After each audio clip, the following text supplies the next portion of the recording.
Hey, welcome back. It's been a minute, hasn't it? So, come back from Ibiza, and I look worse for wear, as you can tell.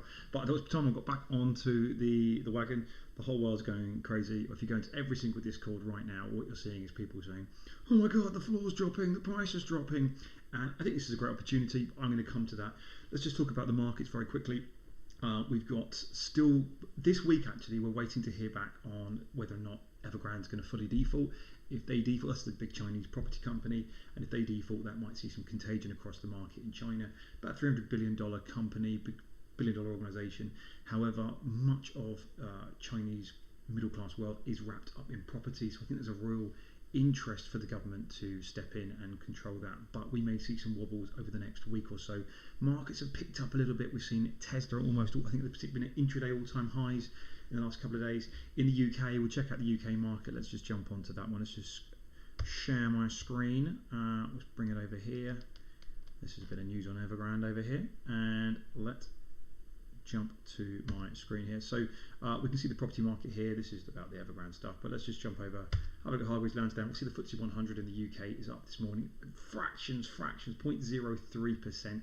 And if you look at the top risers in the actual market, what you're seeing here is things like Fresnillo, Evraz, Polymetals, Rio Tinto. We're seeing all the commodity companies. We're seeing hard assets. So hard assets are seeing their prices rise this morning. Still concerns of inflation. Yesterday we saw the Bank of England. I think yesterday Andrew Bailey, who's the for those of you in America, Andrew Bailey is our, I would say he's our Janet Yellen. He's our J Powell, okay, over in the UK. So he's what we have over here. I'm just going to jump back into my screen here so I know I can actually see myself talking.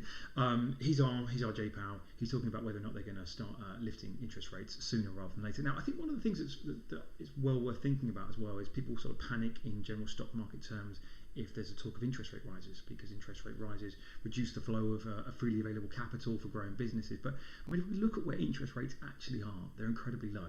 I think there's probably an argument that I think a bit like petrol stations or gas stations. We have it in the UK where we might see fuel prices go up 5% and petrol stations put the prices up 20%, and then fuel prices fall 10% and petrol stations don't move the price. And I think that sometimes happens with things like banks and retail lending. When they see interest rates go up, they go, oh yeah, manna from heaven, I can go and whack up rates, and they tend to put them up somewhat more. They make a sort of a slight leverage on the return on that. But ultimately they're still fairly low. So if you're looking for large amounts of capital to grow a business, to expand your enterprises on a global level, it's still fairly cheap.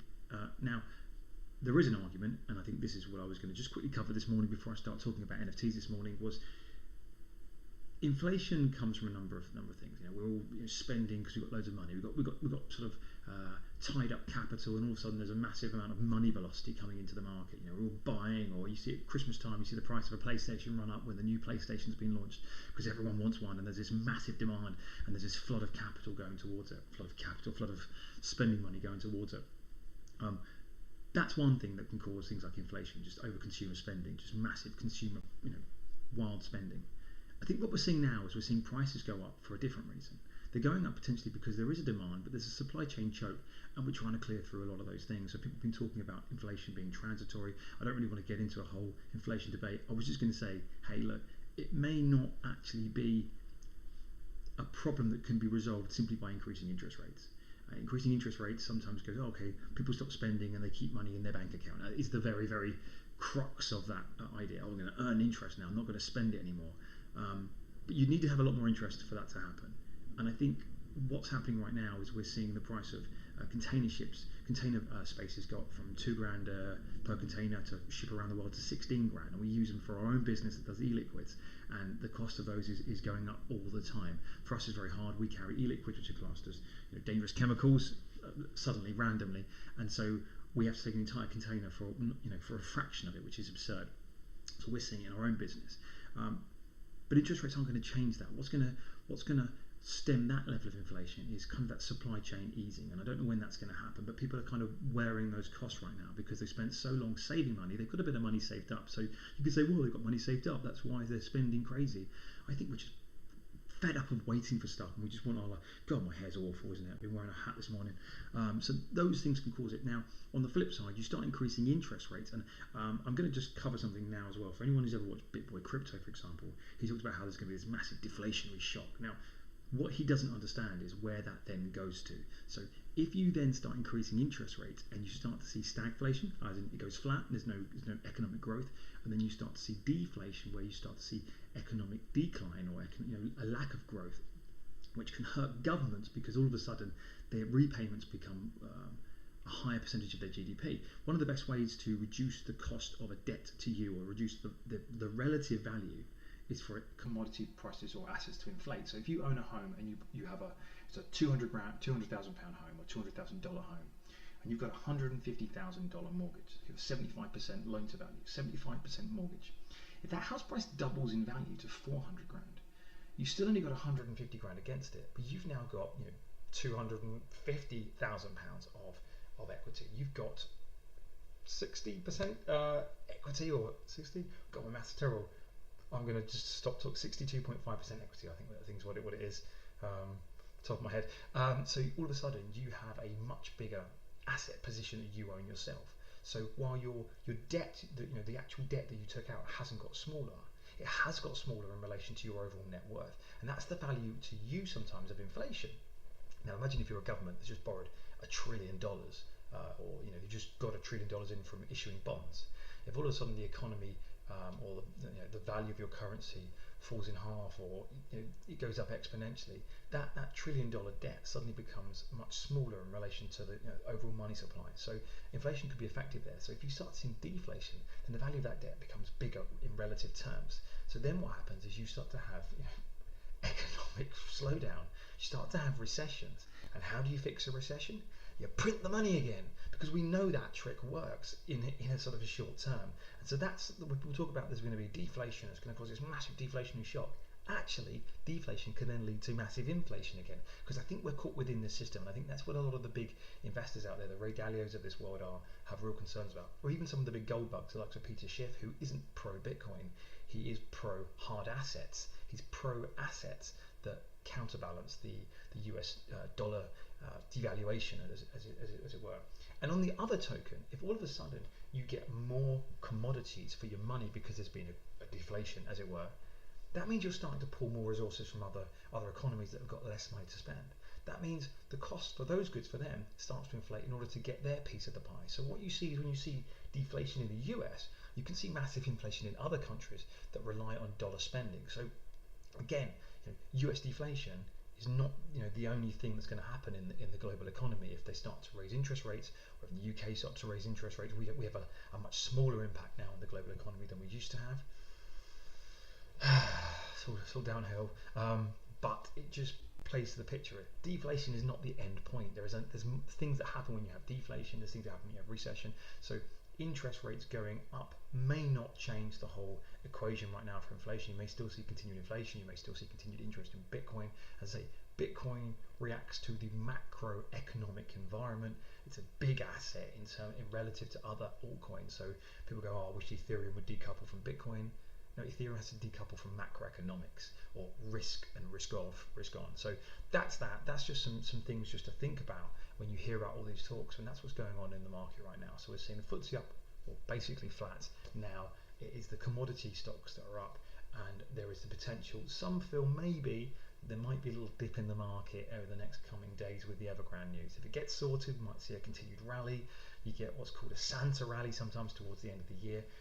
Me personally, I might take some chips off the table, but I've also got some positions that I keep long term, some funds that I have, like health innovation funds long term. Anyway, that's what's going on in the NFT world. So I bring you a couple of little things today. First of all, I want to talk to you today about, for those of you who've got Cryptodads and you've held it through the snapshot on the 15th of October, we've got the Cryptomoms drop. So if you've heard about the Cryptomoms, the only way you can get one will be on a secondary market. There is no pre-sale.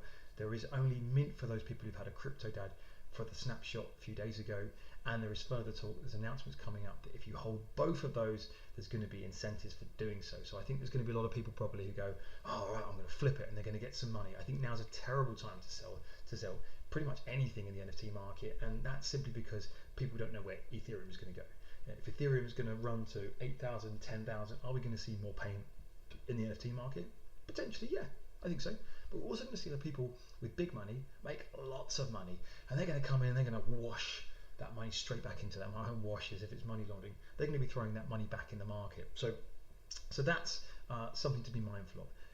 timing the market is generally considered to be less effective than time in the market. Timing the market is very, very hard. Why? Because you're just guessing. You're absolutely guessing. Timing the market requires no guessing whatsoever. It just requires patience and sometimes switching off. And so what happens very often is you see videos like this talking about NFTs. We disappear when the market dies, and that's why I'm trying to make a point now of doing more and more of this. This is an opportunity for me to grow a profile here in the NFT space, and you'll start to see people turn their attention back to things like altcoin videos. For those of you who watched people like, say, I use BitBoy as an example, or Cryptos R Us, or Altcoin Daily, or Crypto Coin Bureau, you would have seen their viewing numbers were climbing up very, very steeply early part of 2021, and then when the market collapsed, their viewing figures dived off the floor, dive downwards. So I'm just going to show you my face again. Back. So that's generally a good way of understanding where things are going. So if you look at every single Discord, I'm in a few different Discords. Things like Winter Bears, Cryptodads, D's Nuts, Paladin Pandas, or Nifty League DGens. I see them all, and I see people always saying the same thing. Oh, what's happened to the floor? You know, I might just sell. Well, if you want to sell, mate, off you go. Go and sell. Let's not bring some negative news. And that's something else to talk about. There's nothing wrong with talking in the community about concerns, fears, and things like that, and getting things addressed. But you do get a lot of people, and I've seen some really nasty stuff. Actually, I've seen some of the worst of people in some of these communities in the last couple of days. I saw someone the other day who's got a mutant ape as his avatar, or her avatar, or their avatar, whatever. And they were like, oh, I'm going to keep bringing the floor down, and you're going to have to buy it off me. And they were baiting the community to buy them. They just kept bringing it down. Clearly, they didn't care. They're doing it for fun, and I think that's disgusting, to be honest, because they probably didn't care about $600-700, but that might be a lot of money to someone, and someone else is going, look, I'm gonna go against my fears, and I'm going to stay into this token. I'm going to take the advice everyone else is telling me is to sit on it, and you get someone doing something like that, and I think that's it's fucking disgusting. It's fucking disgusting, and that isn't something you want in a community. So when people like that go, that's great. When people who are only here because they want giveaways and announcements every single second of every single day, and they want their hand held every minute, when they sell, that's also good for the community. And let me just tell you why that's good for the community. It's good for the community for two things. One, it creates royalties that goes into the treasury, which means the project can continue to operate. But two, it means people come in at weaker points. They come at points when the markets are wobbly. Someone who's buying into an NFT project right now, while the markets are down, is someone who has a stronger temperament for volatility. And that person is bought probably at a higher price than the mint, so that's good. So they're not looking for panicking when it goes lower than that, but they know that these are times to buy. They're buying when other people are fearful. They're not buying when everyone's greedy. They might be, but they're buying now when they're fearful. So that tells me that kind of person is a good person to stick around. And so you do see these occasions. So don't panic if you start to see people panicking and leave. And you may see the floor price drop. And if you see Ethereum double up, yeah, you might see the floor price fall further. But it doesn't undervalue, doesn't take away from the value of your project. And I think if crypto in the last year at least, if you've been around, if you're in NFTs now, the chances are you were buying altcoins earlier in the year. And if you've been around even just 6 months, you'll have seen what happened. Had you sold Bitcoin on that Black Thursday when it plummeted down and spiked down to 29,000, you'd be kicking yourself if you sold then and didn't just sit on your hands. And I think that's really crucial. I've got most of my altcoin, most of my crypto, is Bitcoin, just as a matter of just happen to accumulate it over time. I have a number of other ones as well. I'm not just a Bitcoin. I'm on a Maxi. I wouldn't be on NFTs, otherwise would I? But just doing nothing's been the most effective thing. I put a post in the Winter Bears Discord last night, or early hours of the morning, and about 4 years ago, I bought an ETF in the UK. It was a Bitcoin ETF. It was a Swedish fund, I think Swedish or Danish krona, Swedish krona, could be Danish krona. I don't know. Anyway, it was the only one available, and I bought it. And I had some money from going to my ISA, and I bought this ETF, an exchange traded fund that tracked Bitcoin. I bought it, and obviously I bought it at the top. And no sooner had I done it, the market just completely plummeted. It died off the cliff. I had a few other things in there. I had some stocks, I had some bank stocks, and I had just the boring kind of stuff, the FTSE 100 trackers, which I love. Been the best investments ever for me, really. That other than Bitcoin. And it fell off, and I was pretty dispirited. I wasn't going to sell it because it had fallen down hard, and I also knew that in order to get that upside, those crazy parabolic ups, you're going to have crazy parabolic downs. And it's the same with NFTs. It's the same with altcoins. In order to get big, beta variations from the mean, you're going to need to get down as well as the up. It just doesn't, you don't get something that's going to swing up 200% but only go down 1%. That's just absurd. And if you think that, you need to learn a bit more about finance. If you want something that can go 2, 3, 4, 5, 6, 7, 8, 9, 20x, it's going to go down those as well. But if you sit, hold tight, and you believe in what it's about, it's fine. Anyway, so I bought this, it went down, dispirited, unplugged, and I just deleted the app. Didn't want to look at it. I was annoyed, pissed off. 3 or 4 years go by. I've been doing a lot of my ISA investing, which is our kind of IRA, tax IRA, Roth thing in the UK, and I've been doing that via direct debit. So each month, or standing order, it goes out. Anyway, I'd started to have a bit of disposable income. I think like a lot of people had a lot of disposable income early part of the year. I thought I'm going to start buying into a few other tax-free wrappers that we have in the UK. So I re-downloaded the app, logged back in, and then I saw this ETF that was in my account. And actually I'd had an email from our regulator in the UK back end of last year saying they're no longer going to provide, I think Hargreaves Lansdown is who I use. They said, we advise you to sell because it's not going to be, it's not, you can't buy any more of it, and it's been advised against by the regulator. I wasn't going to sell it, but I don't know if I even acknowledged it. I probably ignored it. Anyway, but I saw the messages and I thought, well, I'm glad I ignored that message. So I'm waffling, sorry. I logged into Hargreaves Lansdown. I hadn't had any idea really what the prices of Bitcoin. Forgot I even had this ETF. Logged in, and the best performing asset out of my entire portfolio of things I've been accumulating since I worked in finance in my early 20s. I'm 39 now. The best thing I had in there, out of anything else, was that Bitcoin ETF that I was actually advised in the messages that I should sell by Hargreaves Lansdown. I didn't, because I don't think I really took it on board what it was about, and all I did was nothing. That was it. I did absolutely nothing. If you believe in what you're buying something for, if you believe you're buying it for a reason that makes sense to you, if you fundamentally believe in it, just because the market goes down doesn't mean, and it can knock your confidence, but it doesn't mean that thing is less good. If on whatever Friday Evergrande defaults and the markets collapse, but you believe electric cars and how Tesla do it is fundamentally the future, Tesla's share price is going to get smacked. Why would you sell it though? You just buy more because it's cheaper, because you believe in it. So that's what I'm going to talk about today. I'm going to talk about dollar cost averaging, and you can dollar cost averaging in NFTs. And how I discovered that today actually was because of someone in the Discord on Winter Bear said, hey Tokes, can you do a little video covering how to stake Winter Bears? So one of the features of Winter Bears, which is an NFT, is that you can stake your bear and you can earn passive yield, and it fluctuates. Essentially you are in a liquidity pool offering bear to Ethereum. So you need to have the floor price worth of Ethereum as well as the bear in order to stake. So if the floor price is 0.15, for example, or let's imagine the floor price of bears is 0.1, okay, just for argument's sake, and you're going to stake one bear. So you might want to buy a floor bear. You might have 0.2 ETH. So you go and buy it, and obviously it's not 0.1, but let's just say it was. You go and buy a 0.1 bear, and you keep a 0.1 of ETH, and you stake those, and you are liquidity pooling. You're staking ETH to bear. Now, when you want to leave that, you can get any bear. So you don't lose a bear. You still have a bear. You probably will lose that bear because you're just putting it in the pool, but you get your Ethereum back as well. But you also get your profit. You get your share of the profits, because in order for people to buy and sell those bears, they pay a slight commission, a slight fee, just like you would on OpenSea. You do on this particular platform, which is called NFTX or NFTX.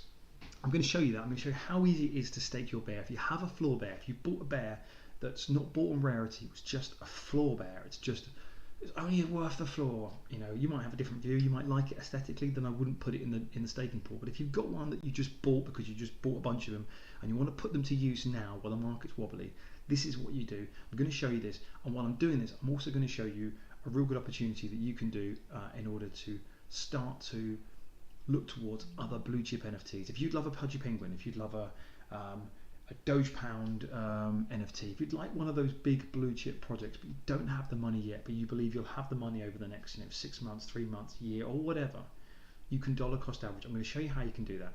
And but before we do that, I am going to show you my Twitter. I don't know why I said this. This is not at all what I'm actually going to do. Check me out If you can, please, on Twitter, @RealTokenomist, follow me, subscribe to me. I talk a load of bullshit, and you might find something valuable, something worth retweeting, or nothing at all. But there you go. That was a terrible thing. Actually, I made a little video. I was going to do this. Here we go, let's try this. This is the Tokenomist. That was my transition I've been trying to work on. I'm trying to work on a few things. How was Ibiza? Ibiza was actually pretty tame.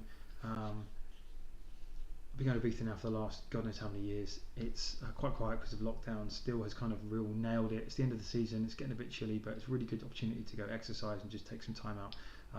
Move my head left to right because I'm trying to work out what I'm going to do next.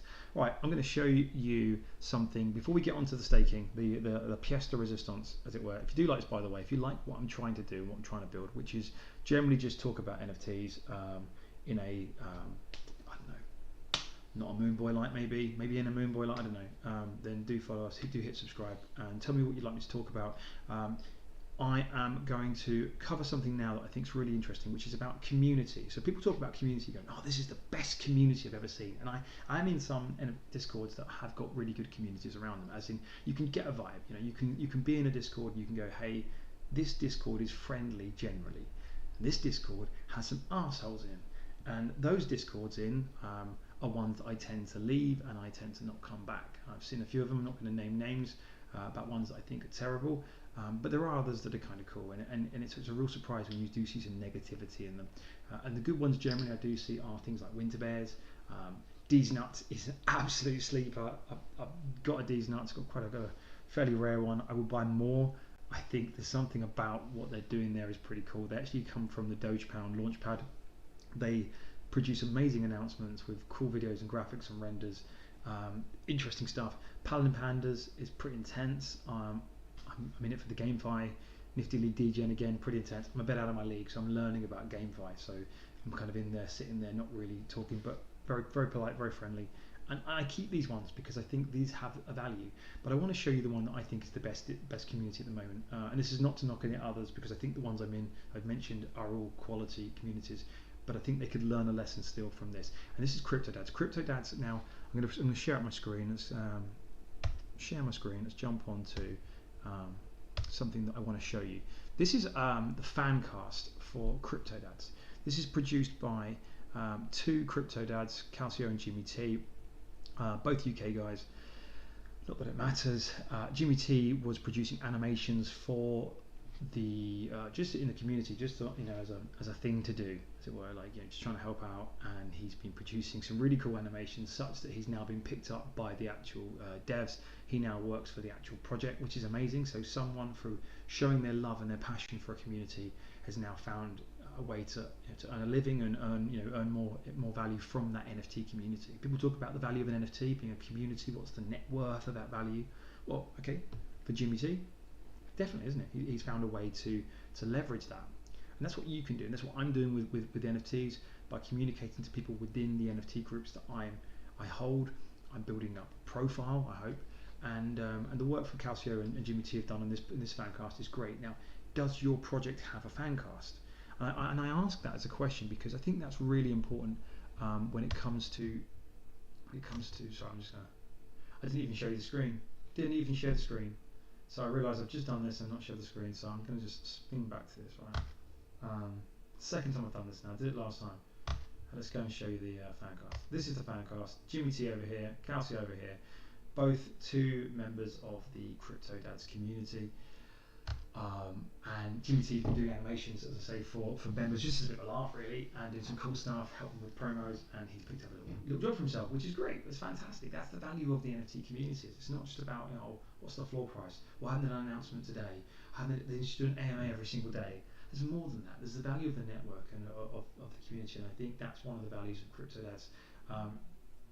There aren't many projects that have fans that have put together and started to do these fan casts, and I think that's something that, if people wonder why their floor price is falling, if people wonder why things aren't going the way they hope they're going, if they're spending their time talking about the floor price and not adding any input, not adding any value, not looking for perhaps reasons and understanding and help people put mind at ease, because very often the floor price, you're not adding constructive criticism if you're just criticising the floor price, because you're not.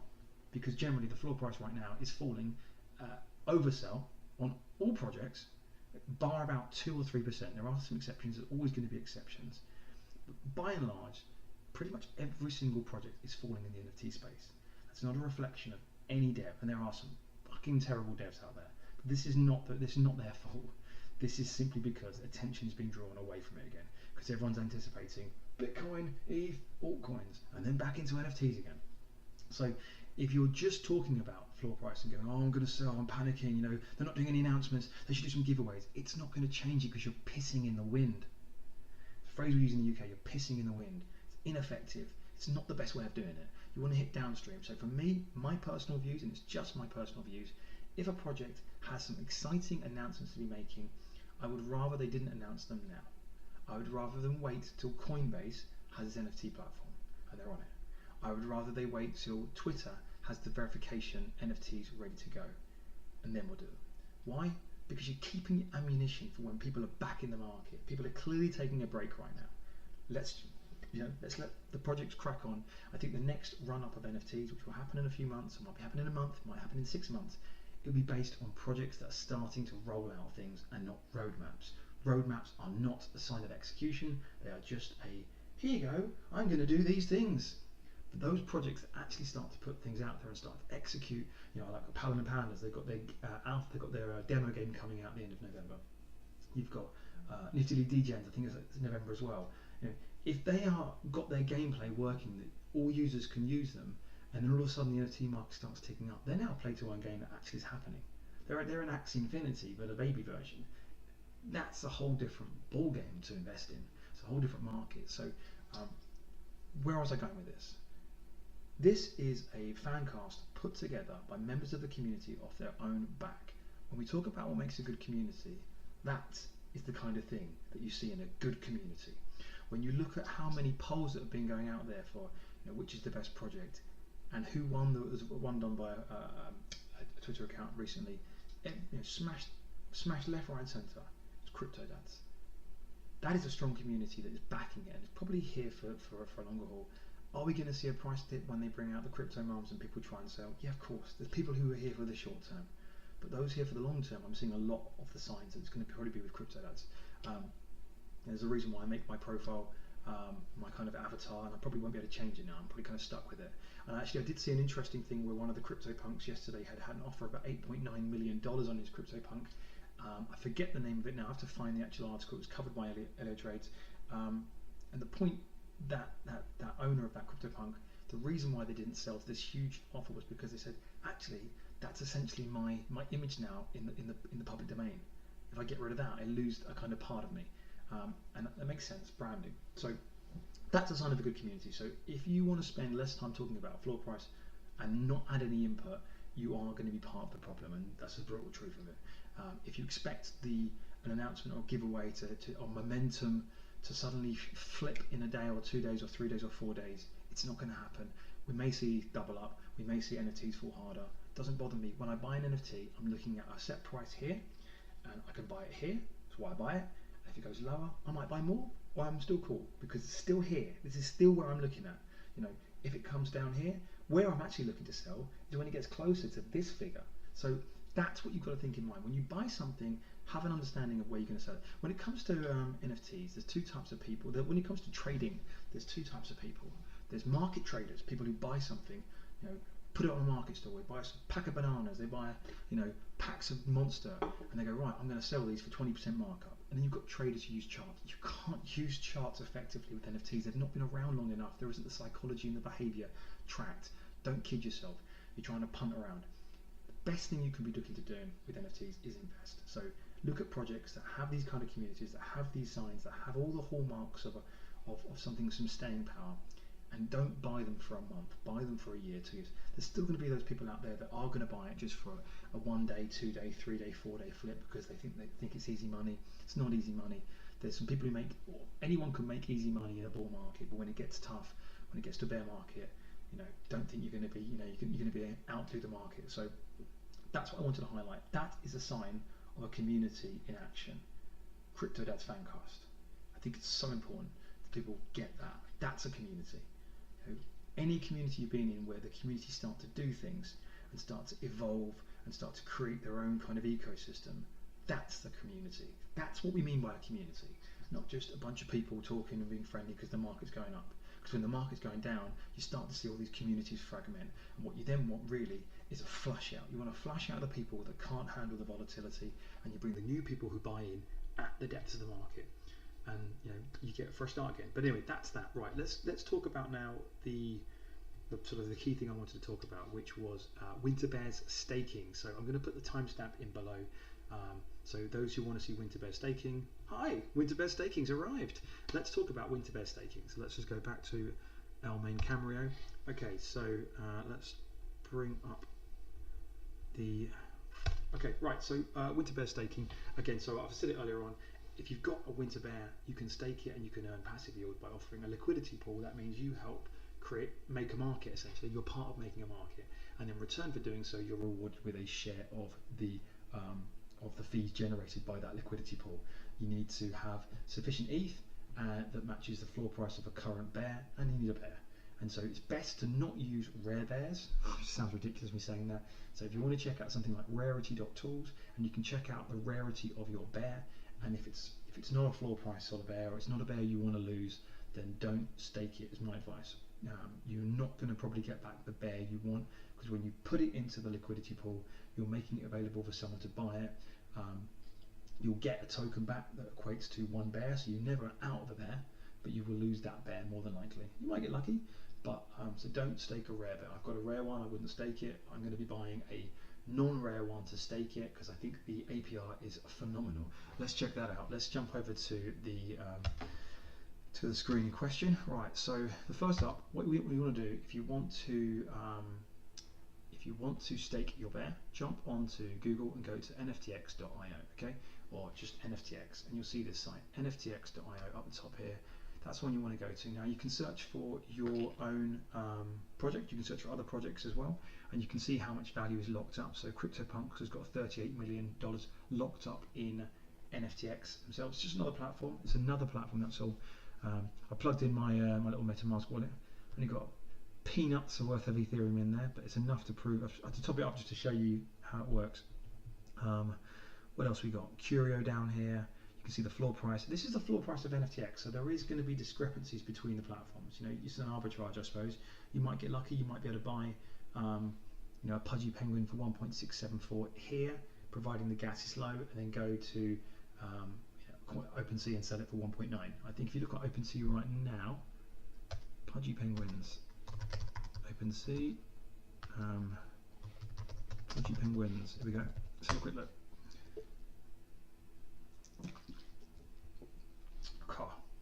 Arbitrage all day long, right? 1.9, yeah. Let's have a look. When was the last trade? So let's just see if it actually is actively traded. So an hour ago. So yeah, look, you could 70. Someone's bought an expensive one there. 1.89, 1.7. These are offers. 2.3. Okay. So there you go. So you could straight away. That's straight up alpha, isn't it? You could go here and you could buy a pudgy penguin from here, and you could arbitrage sell it for 1.9 on OpenSea. Want to trade? Trade like that. That's a smart move, right? So we'll have a quick look through here. Let's have a look at these. You've got Mooncats, floor price 0.693. I want to buy a Mooncat. I will have a look. I'll have a look, and actually I'll come to why I haven't bought one yet. But let's just have a look for Bear. Sup Ducks are in here. Bear. You've got Winter Bears here. Okay, so their floor price here is lower. These are all the floor ones. So I think part of the reason for that as well, just to explain this, all of the floor prices here are low. I think it's because the volume and liquidity is lower in NFTX for now. But yeah, there you go. I think people start to see these arbitrage opportunities, and it will fix up. Like you could buy a bear here and flip it on the main market. I will have a look at the gas. The gas will change different times of the day, but something to think about. So let's check out the staking, right? So actually, so what I want to show you here first before we get to the staking, and it's kind of the staking as well. If you want to buy a bear and you perhaps don't want to time the market, you don't want to guess the right time. You go, I'm not sure. I want to buy one, but the price could come down more. I want to buy one, the price. I'm just a bit scared to buy a whole one. Okay, and that makes sense. That's cool. I'm the same for things like pudgy penguins. I think pudgy penguins is a blue chip. I know it's a blue chip. It's going to be here for a while. I want to buy one. I perhaps don't want to buy one now for 1.9 or 1.6 if I think it could go lower still. So what do we do? Okay, very simple. Let's use it with bears. So you want to buy a small amount of bear. You want a dollar cost average. You want to buy, let's say it's 0.149 now. You want to put £100 or $100 in a week, and over a period of time build up, a bear. So in order to get a bear, you need one full bear token. Okay, so let's go here. Buy bear. Up it opens SushiSwap. This is one of the reasons why I'm quite bullish on SushiSwap, because they're being quite innovative here. So let's import that in there. Right, so that is the token, the bear token. So we want to buy, let's say you've got USDC. I don't know if there is a USDC to, let's have a quick look. There we go. So if you've got $100 and you want to buy $100 a week and you've got USDC, you could buy 0.17 of a bear, okay? And then you keep that in your MetaMask wallet. It's up here because I've connected it to the wallet, and I will connect it to a wallet. You connect here, and each week you buy, another 0.17, or you buy another $100. And so what you're doing is, if the price of the bear falls in half further still, you get more for your $100 next week. And if you goes further still, you buy a bit more as well. So you're getting a nice averaged price. So it just gives you the ultimate average price when you buy it, rather than taking a punt and guessing the price. And I think anyone right now who wants to buy, or isn't sure, or perhaps has been knocked by buying something at a really top price, this is what you do, dollar cost average. Don't guess the time of the market, just get in the market and buy little bits every single week. Now what you want to be mindful of is the gas prices. So you want to make sure the gas prices are low, so you want to make sure it's well worth doing it, and you obviously consider the gas price as the total price. But if you're looking at something like a Pudgy Penguin or a Subdark or any of those big projects, this is a way you can get yourself into it gradually, rather than just guessing it. You buy a little bit each week. You know what? If you've only got 0.3 or 0.4 of Pudgy Penguin in a year's time, well, sell it back on here and replace it for Ethereum, or whatever you want to do. But that's a little bit of a secret trick I think people are missing and sleeping on. Dollar cost average into big projects. Right now, well, the price is down, and they may still come down lower, and this is what you do. Okay, so that's I think that's what smart people are doing right now. I'm going to be doing this certainly.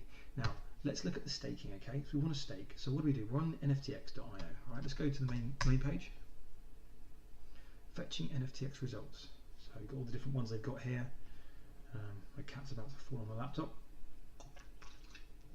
Curio cards. Pudgy 1.9, this one is. Anyway, what else we've got here? Mooncat.